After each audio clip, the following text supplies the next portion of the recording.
Okay, so we're going to read Frindle.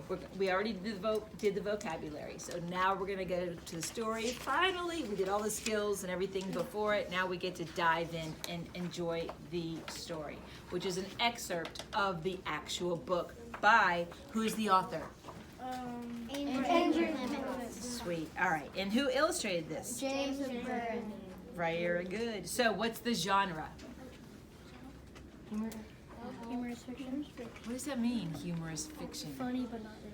Funny, but not real. So it's made up. So it's kind of funny, it's made up. All right, so what I'd like us to focus on for today's skill is learning character traits.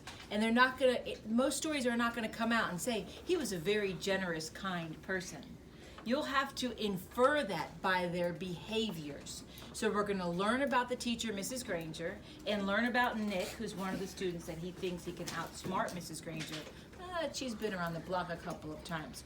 So by their behaviors and by their dialogue, the dialogue is what? What is dialogue? If we have dialogue, what is that? Something that tells somebody about something. Okay, it is, but it's more of what the people say. And what do we use? Quotation marks. Right, that's how we know when there's dialogue. And so often you can learn about a person by what they say. So the dialogue in the story is going to have impact on our learning about each of these characters. All right, so on page 23 it says, how do Nick and Mrs. Granger meet the challenge of getting to know each other? All right, so page 25, I'll start us off.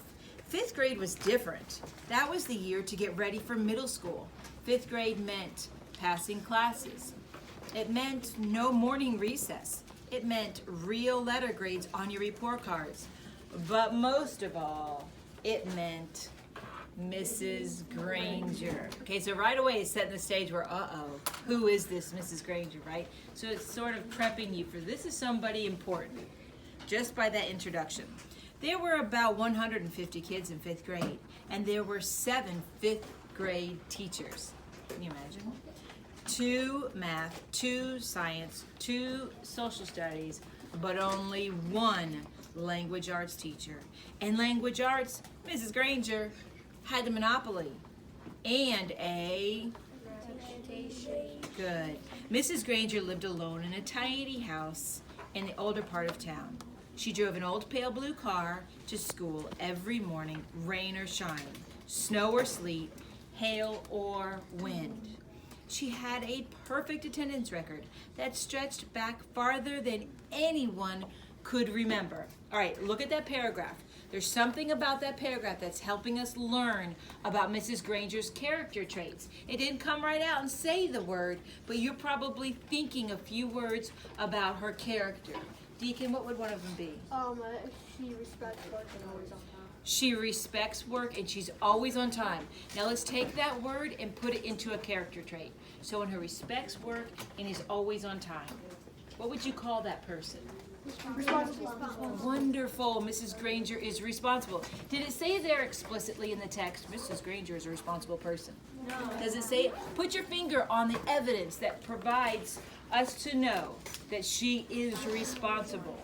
Really, you can't. Or reliable? Well, there's a couple words there. It's in the second to the last sentence to help us provide evidence about her character trait of being reliable or responsible. Beautiful, Sarah. Perfect attendance.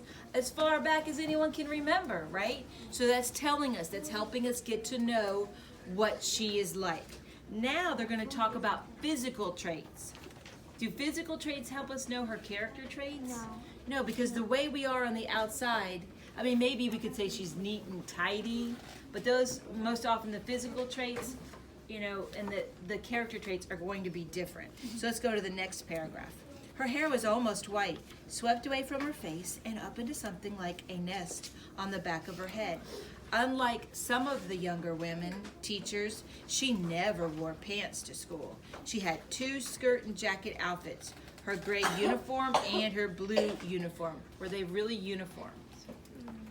No, it was just like what she wore consistently, which she always wore over a white shirt with a little cameo pin at the neck. in Mrs. Granger was one of those people who never sweats. It had to be over 90 degrees before she even took off her jacket. Okay, so I'm thinking about if she wears the same thing day in and day out. That's a physical trait. But what does it tell us about her character traits if she wears the same thing over and over? She likes wearing it. Okay, so she likes wearing the same thing. What would you call that? She wears the same thing almost every day. They even call it her uniform. She wears it daily. Procedures. She has her procedures. She's very consistent with how she does things. Don't you think? If she was going to wear the same thing day in and day out. And there was something else that helped me. I was thinking she's pretty calm.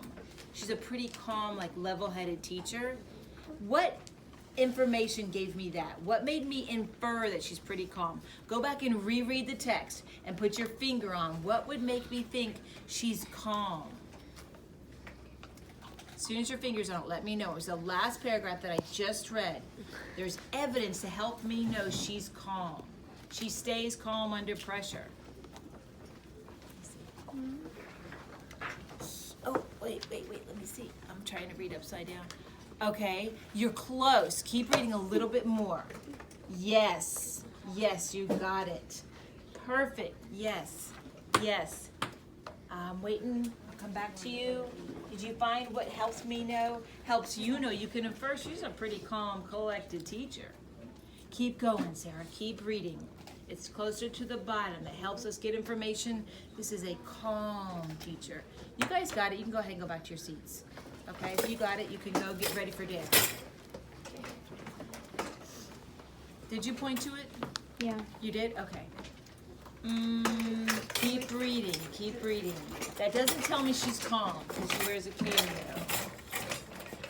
What are you pointing to? This right here? Yes. Very good, Mackenzie. And keep reading, honey. Keep on going. It tells us she's really calm. Someone's super calm.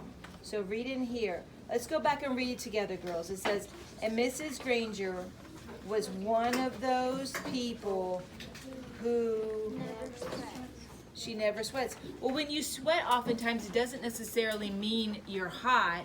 Go quickly. What does it mean when you sweat sometimes? Yes, you're nervous. When you sweat, you are nervous. Not all the time, but sometimes. You know, if you have to give a report in front of the class, don't you feel like you're getting just kind of like a little bit jittery, a little bit hot? That cold, hot feeling. That cold, hot feeling. And she doesn't sweat, so she's got it together. She's very calm. So already we're learning she's dependable, reliable, and calm and consistent. Those are 4 character traits that we've learned from evidence of just page 25 of our story. What is our story called? Frindle. Frindle. Very good. Okay, girls, go ahead and go back.